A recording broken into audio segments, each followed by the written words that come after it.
The city of Portsmouth, Virginia has a rich history dating back nearly 300 years to America's colonial period. If you're interested in finding out more about that, then you come to the right place. On today's show, we're going to take in a new exhibit here in the Portsmouth Naval Shipyard Museum, and we're also going to connect with some historical characters from Portsmouth's past. That's coming up right here and right now on this January-February 2020 episode of Portsmouth Now.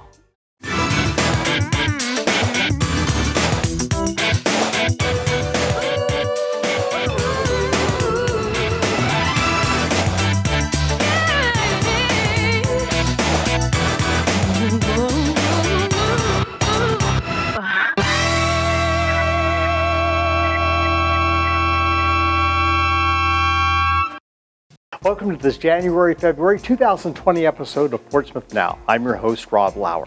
On today's show, we're going to delve into Portsmouth's historic past.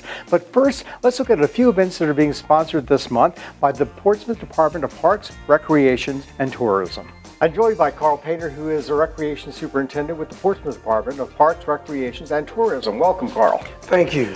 So tell us, what is coming up in the months of January and February? Wow, we have an array of things going on. One thing that we have going on, and it's been going for now, I believe, 29 years, which is our Echoes of Joy program, where we bring in not just homeless, but disadvantaged families throughout the city of Portsmouth. And we offer a lot of different services. There'll be vendors there that provide various services. We're going to feed them because usually after the Christmas holidays, there's a lull, and we try to pick them back up. We'll have a clothes closet for both male and female, not just adults, but also children. We will be offering haircuts and hairstyles for free, no charge.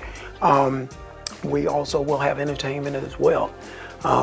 We have quite a few volunteers. There have been some instances where we almost have more volunteers than we have actual participants. It's a great program.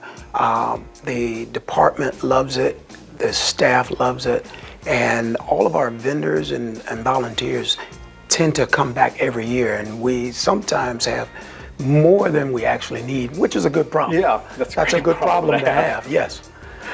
Yeah, okay, so what else?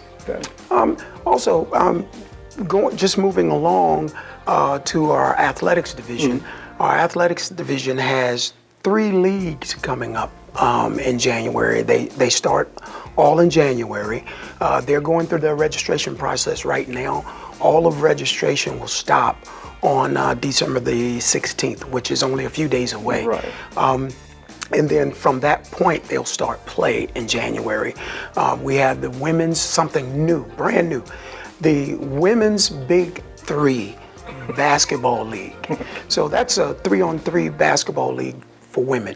They have to be 18, at least 18 years of age. The cost per team is $125. They can go to our sports complex, which is 1801 Portsmouth Boulevard, and register there. They can contact Mr. Trey Ryland, who is our programs coordinator for athletics. I think it's I'm hoping it goes well. I'm sure it will, because that's something new to get the women out and playing.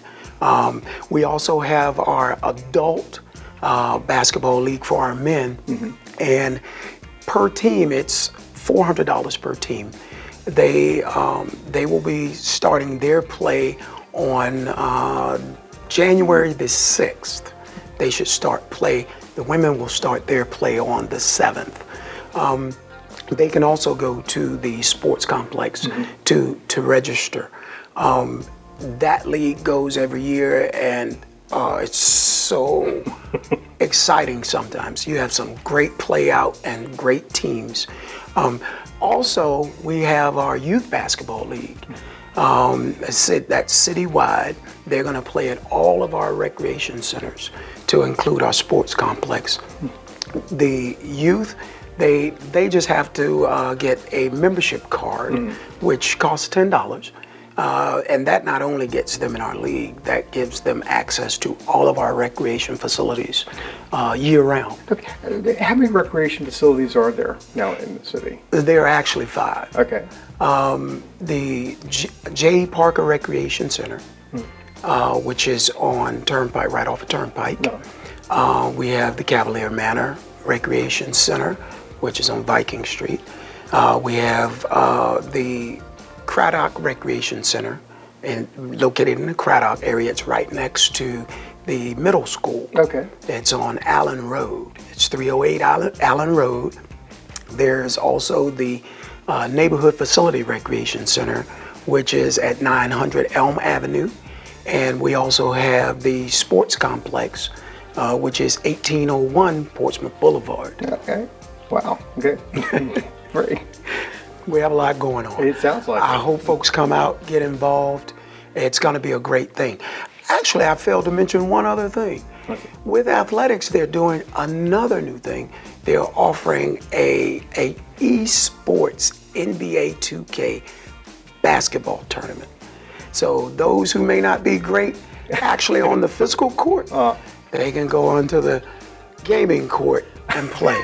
And it's going to be great. They can also just contact Mr. Trey Ryland with athletics, and he will definitely give them all the information that they need. Now, your department is also engaged in promoting tourism here in Portsmouth. Is there anything coming up January, February designed to bring people to Portsmouth? Sure.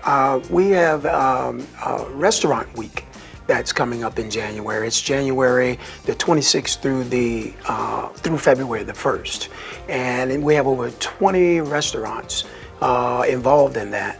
It's to give folks a sample of what's offered here in Portsmouth. Yeah, there's just a lot of great restaurants here in Portsmouth. It really is. I'm hoping folks really get involved in it. I think they'll be pleasantly surprised, and I think they'll enjoy themselves because there's a lot of great cuisine out there. There really is. Well, thanks, Carl. Thanks for coming in and talking to us today. My pleasure. And if you want any more information about what Parks, Recreation, and Tourism is sponsoring during the months of January or February, really any time during the year, you can visit their website or give them a call at 757-393-8481. I'm standing here in the Portsmouth Naval Shipyard Museum. Now, this is a fantastic place to come to see artifacts not only of the history of the shipyard, but also Portsmouth's pre-Revolutionary War period, the Revolutionary War period, the Civil War period, both world wars. Pretty much the entire history of Portsmouth is represented in this museum. Ross Patterson is the museum's new assistant curator, and he has come up with a new exhibit that shows an artifact that's been actually in hiding for about 50 years. Take a look. Ross, welcome to Portsmouth Now. Thank you. Now, I understand that you have a new exhibit here. It's a new exhibit, but it's actually an artifact that's been in this museum for how long, would you guess? Some of them have been around in the museum for about a half century. Wow. Up in the collections room. So this exhibit is called Before the Coast Guard, and it looks at the organizations that existed prior to the founding of the modern Coast Guard in 1915 and how they got incorporated in. So the Coast Guard as we know it is primarily the Revenue Marine Service, which is the oldest one going from the 1790s, 1790 proper, along with the Life Saving Service, which is starting out in about 1848 in New Jersey, and then later on the Lighthouse Service, joining up in about 1939. Okay. So what we've got is uniforms on display for the Revenue Marine and the Lighthouse Service, and then artifacts from a member of the Life Saving Service from the wreck of the Elizabeth in the 1880s. Okay. And just kind of telling an overall story of what the Coast Guard Service consists of and individual tales of 3 different people from 3 of the earlier branches. Okay. So how were uniforms different then than say they are now? I mean, uniforms are a lot more dressy in the early period. As you can kind of see, this is the full dress pattern for the Revenue Marine. So a lot more tighter and form-fitting. People on the eastern seaboard tend to be smaller than we are used to now, so uniforms are definitely a lot more constricting. By the time you get to the regulation of the 1928 that the Lighthouse Services, it's getting more like a modern jacket and shirt. So you end up with a lot more give and lean when they're going less for parade ground appearances and more for practicality. Okay. So Civil War uniforms, you start to see a little bit of usability when you start getting into the later war period, and then afterwards, 1866 is when this one is, you go back more to the dress, pomp, and circumstance, and it's not until after World War I that you start going back towards, let's make it more practical. Yeah. You mentioned parade. That's exactly what comes to mind when you look at all this gold and braid and all of that. A lot of it's bullion, so it does not exactly flex when you do. Gosh. So, I mean, whose idea was this? Your idea to put these on display? This was my idea. Well, the first day I started, actually, I was going through records, and the first record I came across is actually the pocket watch over on the backside for the life-saving service, which was presented to a John Etheridge as one of 2 survivors of the attempted savior of the German liner, the Elizabeth, tanker, the Elizabeth. Pretty much what happened with them was you had a German ship in January of 1887 off the coast near Virginia Beach, blown off by a blizzard, and they sent out 2 life-saving crews, 2 ships of men, go out in these little rowboats, attempt to take the crew off, and a wave picked them up, tossed them on the side of the ship, and everyone drowned or had hypothermia except for 2 folks. And Kaiser Wilhelm I of Germany was so moved that Americans had risked their lives for German citizens that he gave pensions to the families of those men who had passed away, and the 2 survivors he gave personal gold pocket watches. And first thing I found working here was a gold pocket watch from Kaiser Wilhelm I to an American. And people don't think about life-saving service unless they go down, like North Carolina, there's a few of the surviving stations, but there used to be several stationed along the coast here. And the Revenue Marine was active during the Civil War in this area, and of course active before and after that until they were absorbed in the Coast Guard, and lighthouses are everywhere. So when I started finding, we've got this pocket watch, there's a Revenue Marine uniform from someone who was stationed here during the Civil War, and then there's a lighthouse service uniform from really the last of the lighthouse service men.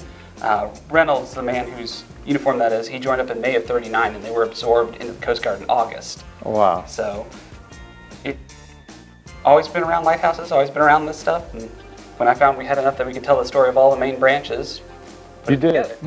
Okay, that's great. You know, you're a new employee. Fairly new employee started here, aren't in you? May of this year. Well, welcome. And the museum here has undergone a huge change. It was closed for a few years, and just beautiful new lighting and display and everything, and really a lot of nice things to see here. The people take care. What hours are you open during the day? We tend to be open from 10 to 5 on Wednesday through Saturday, and 1 to 5 on Sundays. Okay. Monday and Tuesdays are the closed days. All right. Well, people really should come in and check you out and check what we have here. Thanks so much for taking time to tell us about this new display. You're welcome. Old Town Portsmouth has one of the largest collections of historic homes north of Charleston, South Carolina, and south of Alexandria, Virginia. Many of us have enjoyed hours walking through Old Town looking at some of the beautifully restored homes, and we know bits and pieces of Portsmouth's history.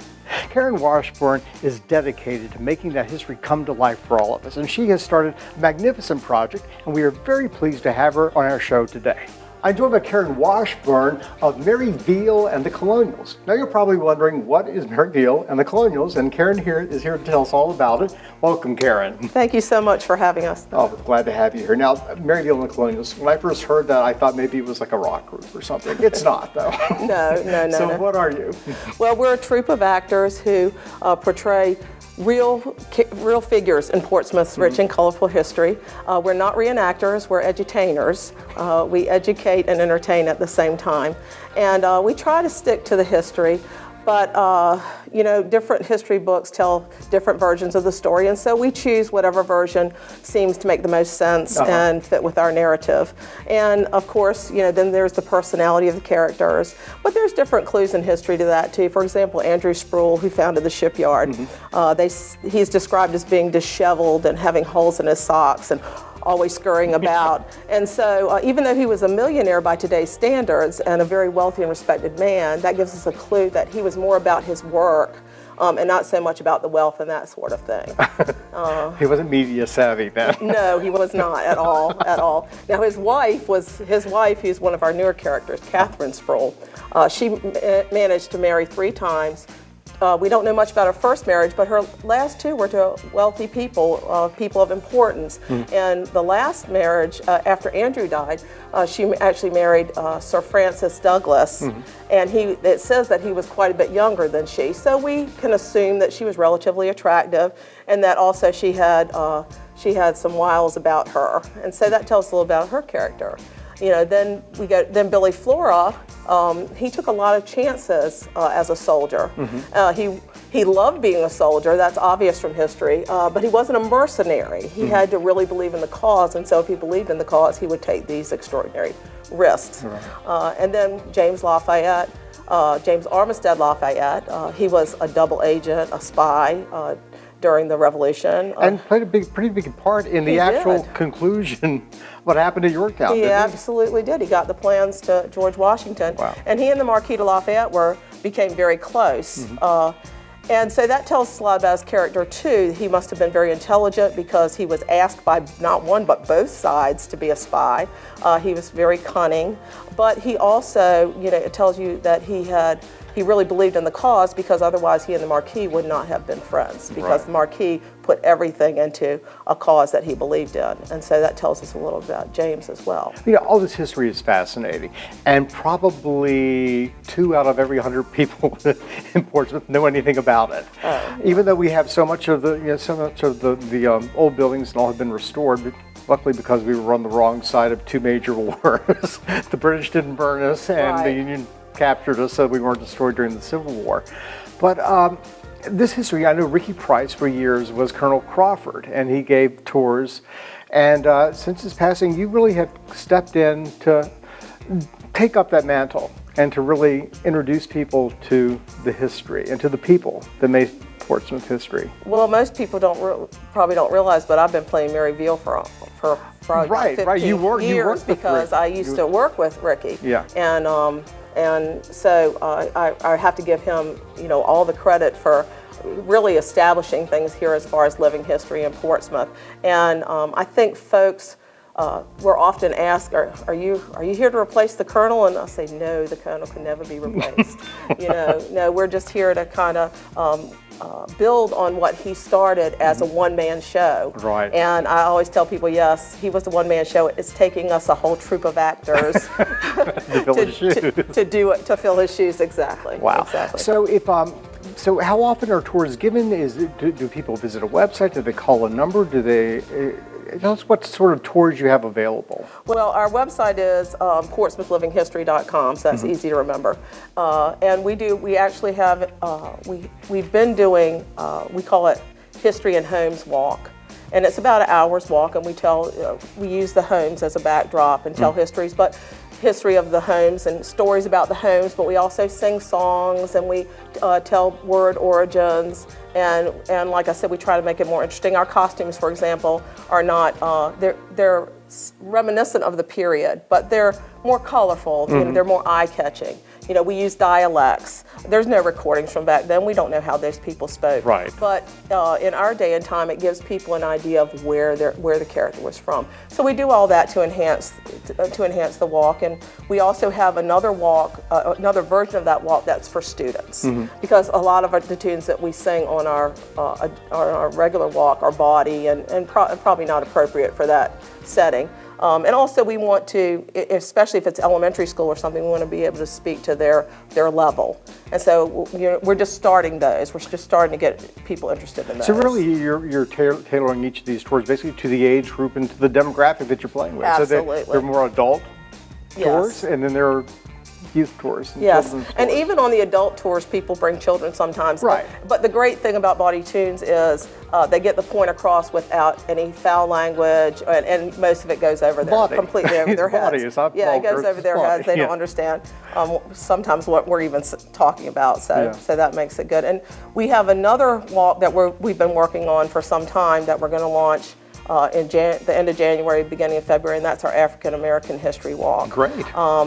Because mostly because we have two characters that were part of our core that are African American, and so that has made us look more into that part of history. And we also feel like it shouldn't be confined to February, although we're choosing February to launch for marketing reasons. It makes sense. Right. But we hope that people will take the walk year round, because that history shouldn't just be confined to the month of February. It's all our history. Right, of everyone. absolutely. And that's one thing that we tried with our characters, is to get people from different nationalities, different socioeconomic backgrounds, that lived in the colonial periods, not just slaves, but free blacks, slaves that were free, from that perspective, not just wealthy merchants like Andrew Sproul, but also more common folk. So we really want to tell the whole story and present the whole picture of Portsmouth's history. That's fantastic. Okay, so if people want to find out more, the website again is? It's www.portsmouthlivinghistory.com. All right. Thank you so much, Karen, for coming out. And now I understand, I think I'm going to interview some people from history. Absolutely. I hope they'll be very entertaining and that they will also educate you. We're very honored to have as our next guest on Portsmouth Now, James Armistead Lafayette, a Portsmouth resident who played an integral part in the Revolutionary War and in the victory at Yorktown. James, welcome to Portsmouth Now. Thank you so very much, sir. So tell us a little bit about your story. Well, my story is a simple one. I was born in 1760 in a place that called New Kent, Virginia. Now, you might know that same area as Elizabeth City, North Carolina. Now, I was born as a slave. I joined the Continental Army in 1781. I had to get permission from my master, who was William Armistead. After he gave me permission, I joined the Continental Army, which was a part of the Revolutionary Army, and I was under the leadership of one Marquis de Lafayette. And then I adopted his name later, but I'll tell you a little bit about that later on. After I joined the Army, Marquis de Lafayette decided that it would be a good fit for me to become a spy. So I became a double agent, as you will. I became a double agent, and I gained the confidence, and I was underemployed as a runaway slave to Benedict Arnold, General Benedict Arnold, that turncoat, as you might know. Yeah. And I enlisted in the British Army, as I said, as a runaway slave, and I served as a spy. I knew all the areas in Virginia, so he would enlist me to take them on different areas and different places in Virginia where I happened to know the layout of the land. And I would also be in the camps of the British soldiers. They would discuss their strategies in front of me. They thought they had nothing to lose by discussing it in front of me. So I would take that information in written documents and take it back to the Americans. After I would take it back to the Americans, we were very instrumental in the win of the Battle of Yorktown at that time. Which ended it all. Yes, which ended it all. In 1783, I went back as a slave to my master, who was William Armistead. I adopted the name James Armistead. I went back to my master. After I went back to my master, the Manumissions Act was passed in 1782, which allowed individuals who were in the war, slaves who were in the war, to become free men. Well, I didn't qualify for that, as I was known as a slave spy. So I did not qualify for that. Yes. To my chagrin. But in 1784, I petitioned to get my freedom. And what eventually happened, I had a great endorsement from William Armistead, and I also had a great endorsement from the Marquis de Lafayette. I had a testimonial from the Marquis de Lafayette. So in 1787, I received my freedom, and in honor of the Marquis de Lafayette, I adopted his last name. So my name became James Armistead Lafayette. Well, that's wonderful. Yes, it was. And the Manumissions Act, which was a great act in 1782, it gave me sort of precedence so I could become a free man. And like I said, with the ringing endorsement from William Armistead and Marquis de Lafayette, I became a free man. Well, congratulations. Thank you so very much. Well, thank you for coming here and telling us your story. It's fascinating. Thank you so very much. Free at last. Free at last. Thank God Almighty, I'm free at last. That's going to catch on. You watch and see. Great. I guarantee you it will. Our next guest is William Billy Flora, a free black man living in Portsmouth in the 1770s who played an important part in the Battle of Great Bridge. William, welcome to Portsmouth Now. Oh, thank you so much for having me, sir. Glad to have you. Now, I understand that you have a very exciting story to tell us about yourself. Yes, I do. Would you like to hear my story, I would sir? very much. My name is William Billy Flora, a native here in Portsmouth myself, born of 1755. A freed black and never a slave, and was very fortunate not to be a slave because it allowed me to embark in many other endeavors. I was a livery stable owner and also own a cart and wagon business that was very wealthy. And with my wealth, I was able to purchase my wife and child out of slavery. Wow. So were you involved in the Revolutionary War? Yes, I was involved in the Battle of Great Bridge, one of the first wars fought in the American Revolutionary War. In 1775, I was only commissioned to stand guard with 15 of the soldiers. Now, it was in the very morning of dawn, very tired and ready to get back to breastwork to eat, when I saw over the pile of shingles that the British was putting down the planks to the bridge that they had put up to prevent us from crossing. So, with my musket in hand, I loaded it up and fired 3 warning shots to warn them that we were ready.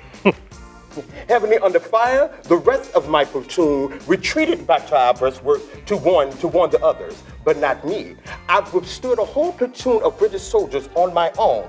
Heavily under fire myself, I retreated back to my breastwork, but not before putting up the plank to prevent them from crossing. In all of saying that we won the Battle of Great Bridge and the war only lasted for 5 minutes. That's good. So the rest of your platoon, they ran. And you stayed and fought. Absolutely, on my own, a whole platoon of British soldiers. Like I said, most call me a hero, but I just call myself a patriot. Wow, that must have been an intense 5 minutes. Though. Absolutely, it was an intense 5 minutes, but very fortunate to fight in that war. So what was the reaction of everyone after the fact? Well, everyone was very grateful. And as I said, being here on the livery stable and on the cart and wagon business, I was well known and well perceived by everyone. But that's fantastic. Well, thank you for joining us today and telling us about this little-known story about the Battle of Great Bridge. Absolutely, sir. And I'm glad that you enjoyed it. Did you learn a little something? I did. Learned a lot. Oh, yeah. That's wonderful. Thank you. No problem. Thank you, sir. We're very honored to have as our next guest Andrew Sproul. Mr. Sproul was born in Scotland, but he migrated to Virginia, and he was responsible for something that actually changed life in the city for centuries to come. Andrew, welcome to Portsmouth Now. Thank you, Rob. So I understand that you have an interesting story that you two would like to share with me and our viewers. I do. Thank you very much for having me. I immigrated to Norfolk County in 1746. I was 32 years old, and I spent about 6 years in Norfolk establishing wealth and reputation as a merchant. And then in 1752, when Colonel Crawford began selling property here in Portsmouth, well, I saw that as a very fine opportunity. And so I purchased 3 lots initially, lots 11, 12, and 24. No, 11 and 12 were actually waterfront property at the time. And over the course of the next 20 years, I continued to purchase property here in Portsmouth. My wife, Catherine, and I have a very fine home sitting on the southern branch of the Elizabeth River. That was built in 1769, and it has a wonderful wharf and a very large crane with brass sheaves imported from France. Oh. And of course, the wharf is where the king's ships could heave down and unload and such. So throughout the 20 years, of course, my most beloved project would be the Gosport Shipyard. Now, you folks know the Gosport Shipyard is Norfolk Naval Shipyard, still in use today. But I actually founded it in 1767. And I was assigned as a naval agent by the British government there because of its importance, even at that time, for both merchant ships and ships of the line. Mm-hmm. Wow, well, you had a huge impact on the history of Portsmouth and this whole area. Yes, I like to think so. And of course, when the Revolutionary War started, I was an arch Tory, meaning I was loyal to the crown. as was my son John, who served under Lord Dunmore in the Queen's Own. And I certainly hold no ill will to any of you Americans. I think you all have done a very fine job with Portsmouth, and of course, my shipyard. But in 1776, after Lord Dunmore bombarded Norfolk, it was very shortly after that, he had to, the Patriots forced him to retreat to Gwynn's Island. And of course, being a Tory, I chose to escape with Lord Dunmore with my family in tow. And unfortunately, in May of 1776, I passed away of a broken heart. Oh. For all that happened through the course of the war to my property and my family, and many of my friends were Scottish merchants and loyal to the crown. But I suppose that's what war does to us sometimes. Yeah, I suppose so. Well, I'm sorry to hear that, but you know, your loyalty to the crown and a lot of your Scottish friends probably is the reason that Portsmouth remained standing. Well, I hope so. I hope I had my part and did well. Well, thank you so much for coming here and telling us about your life and what you accomplished. And the effect it's had on us. Thank you, sir. Thank you very much. Thank you. Our next guest is Mary Veale, who is an employee of Colonel Crawford, the founder of Portsmouth. She's going to share with us some of her memories of the earliest days of the city. Mary, welcome to Portsmouth Now. Thank you so much, sir. It's a pleasure to be here with you. Good to be here with you. We're anxious to hear your story. So tell us what part you played in the history of Portsmouth. Well, like most women, most of my notoriety involves the men in my life. My husband, William, was actually an overseer of the Colonel's affairs while he was in the House of Burgesses for 30 years. So he was out of town a lot and that sort of thing. The Colonel was Colonel Crawford? Colonel Crawford, that's right. Pardon me, allow me to introduce who I actually am, which was the housekeeper of Colonel William Crawford. Oh, okay. Our beloved Colonel, the founder of the city of Portsmouth in 1752. And so, as I said, William and myself oversaw his affairs. You may know that the Colonel never married and had no children, so he's very fond of my children. And he actually left two of my sons, Thomas and George, quite a bit of property in his will when he died. He died in 1762, about 10 years after he founded the town. And also my two sons, those same two sons, were some of the original trustees, along with Andrew Sproul and 6 other men for the city. And so they played quite a part in the city when it was first founded as well. So in a way, you really are like one of Portsmouth's founding mothers, literally. I suppose you could say so. I suppose you could say so. I was pretty close in age to the Colonel, but I don't know if you know, he was orphaned. He and his sister Abigail were orphaned early on. And so their grandfather took care of them, and he left them a great deal of wealth in his will. But also the Colonel amassed thousands of acres of property around here and was quite generous in allotting some of them to be our town of Portsmouth. Oh, wow. And he was quite proud of Portsmouth. So, yes. So Mary, how did Portsmouth change from the time you first came here till later on? Oh, it changed drastically. John Wood had, of course, worked on ships out on the sandbar originally. So there was no real marine yard as what Andrew Sproul established. And also there was no city, obviously, it was all farmland. So when the Colonel decided to set aside the acreage for the town, he hired Gresham Nimmo, who was a prominent surveyor of the time, to come and lay out the property. And the way he laid it out was much like England. The wider streets were for the wealthy, but then there were smaller lots or narrower streets for those who weren't quite so wealthy.